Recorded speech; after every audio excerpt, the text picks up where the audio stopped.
Welcome, Gunrunner.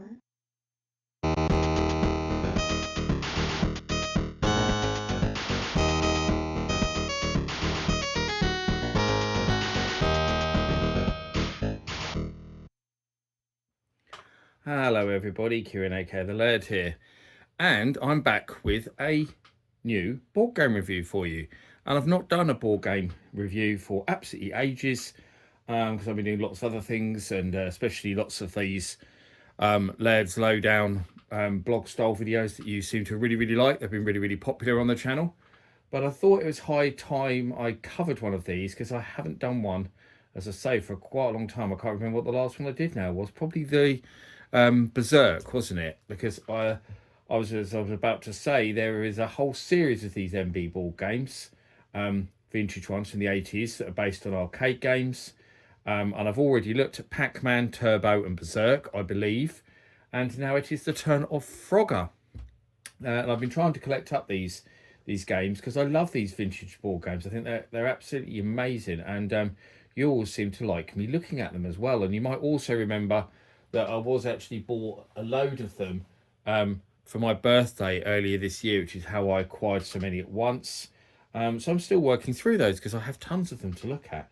But here we are with Frogger, as I say. So obviously this is probably one of the most well-known ones out of this series, and one of the easiest to find. I found that the Pac-Man one, unsurprisingly, is by far the most common. None of the others seem to be anywhere near as common, but I'd say this is second. I do see this one about quite a lot. I have even seen it in the wild because there was a local shop to me, an antique shop that had one of these in very similar condition to the one I've got actually. And they wanted £20 for it. And every time I saw it, I ummed and ahed over it.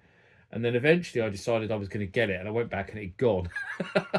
So, yeah, I'm glad to have finally acquired one after being so silly about it before. But as you can see, it's in remarkably good nick. That's the front. There's nothing on the back of this one at all. It's just completely blank. But we will open it up now and we'll have a look at what we've got inside. And just read out actually what's in the front here. So it says, watch out, your frogs must get to the opposite swamp, but two dangerous highways and a fast-flowing river lie in your path. Remember one wrong leap and you're in trouble. So that sounds very much like the arcade game, doesn't it? And actually, if you look at the board, it looks quite a lot like the arcade game. I mean, I did mention that with the Berserk one and the Turbo one, actually, for that matter, a lot of liberties had to be taken in order to turn them into a board game, whereas the Pac-Man one was pretty natural how they turned that into a board game, very natural indeed. And I'm guessing that this Frogger one will be along the same lines as Pac-Man in being a very natural game to turn into a board game, literally because of the way it plays. So there's a game board, which I'll just put there for the moment. So you can see it's quite a simple game board with two sides, two roads. You've got these on both ends. Switch lanes, I suppose, or something. So assume each player starts off at these. So yeah, it is in many ways. It does look quite similar to the in-game graphics, doesn't it? Except obviously this is designed for two players rather than one, because of course the game, the arcade game, and of course the subsequent home conversions were one player really games, but you could still play it two player, but it was one after another, wasn't it? You were just competing for the high score, you weren't playing together. So what have we got inside the box? Let's have a look. So there's some rods here, which I assume we fix into the board. So I assume these fits into these holes. So I assume it's to divide the lanes or something. There's some pieces which are frogs by the looks of things. There are 3 yellows ones and 3 red ones in a bag there. We've got a couple of cars in a bag there. There is the fly, and these are all flies by the looks of things. Yeah, okay. And there's a strange little dice. I'll get that out of the bag actually. I want to show you. It's so good condition, but it's like got a frog on one side, a log on one side, a 2, a 1, a 3. So yeah, we'll find out what that's all about in a minute.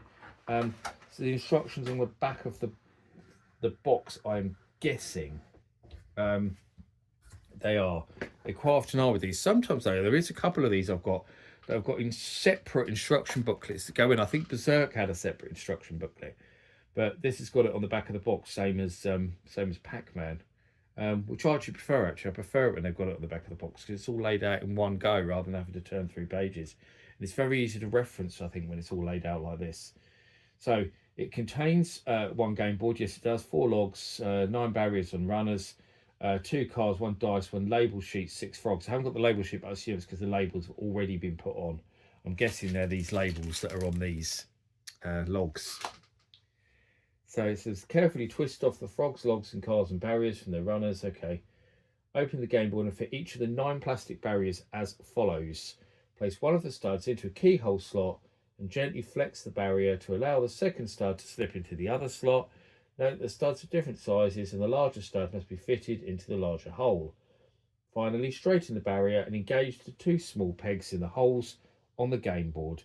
See figure 1. So I'm going to put this to the one side a minute, so I obviously got to see how this works.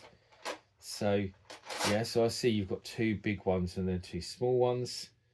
So how does that work then? Does it go something like this? It does. Oh, I see. Yes, actually they're very easy to fit. So you don't really have to flex it too much, like it kind of says. Actually, these fit. No, that goes that way around. One hole, the big holes, is actually bigger than the other. So just flex it a little bit, but not much. So we put these in. Okay. So these go all the way along the board, I assume. Assume there's one for every single bit, isn't there? Yep. Relatively easy to fit. Even though this is old, actually, because I sometimes worry with stuff like this when you get something that's really old when it has plastic parts like this, because quite often they can be brittle and snap. I bought a vintage Batman Scalextric set. They put the flipping holes the other way around on this one just to confuse me. And when I went to snap all the Scalextrics together, some of it snapped because the plastic had gone so brittle, which was a real shame. I was gutted because I paid quite a lot of money for it. So that's all those barriers in. So we go back to the instructions now and see what that says. Peel off the fly labels, they're done. Each player chooses which colour frogs he will move and sits on that side of the game board. Fine. Position the frogs, cards and logs fly side down as shown in the figure 3. And place your frogs in the coloured starting areas of the swamp nearest to you.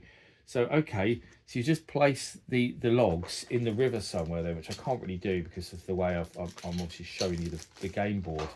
But basically, it looks like you get these logs, and actually, they seem to be double-sided, so it looks like you turn them this way, and you just place them in these.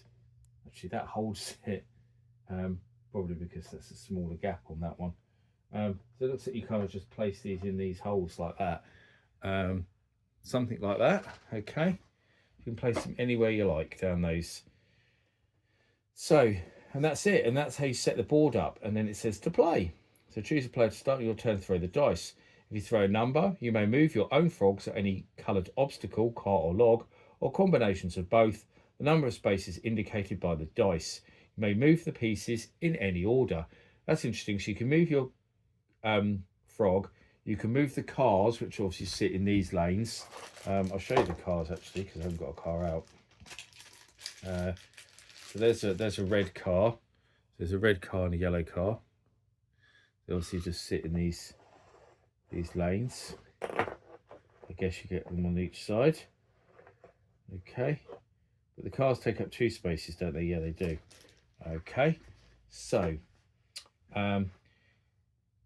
examples of moves don't need that. If you throw a log symbol, turn over any one of the 4 logs. Oh, so that's why that's got a log symbol on the dice then. Like that. You either cover up or expose a fly by doing so. If you throw a frog symbol, move all the frogs in the playing area, yours and your opponent's, 2 spaces directly forwards if possible. If a car forms an obstacle and a frog cannot go 2 spaces forward, then it remains where it is. Frogs still in the swamps are not moved. Starting move.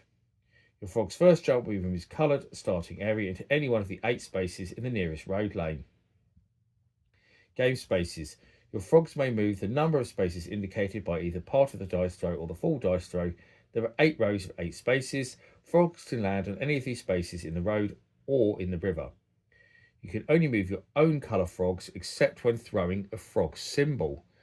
Then you move all the frogs in the play area 2 spaces directly forward if there's no obstacle in the way, as it already said. Frogs may be moved sideways or forwards, but not diagonally or backwards. 2 or more frogs cannot be in the same space at the same time. If one of your frogs lands on another frog, either one of your own or one of your opponents, move it onto the next space forwards or sideways.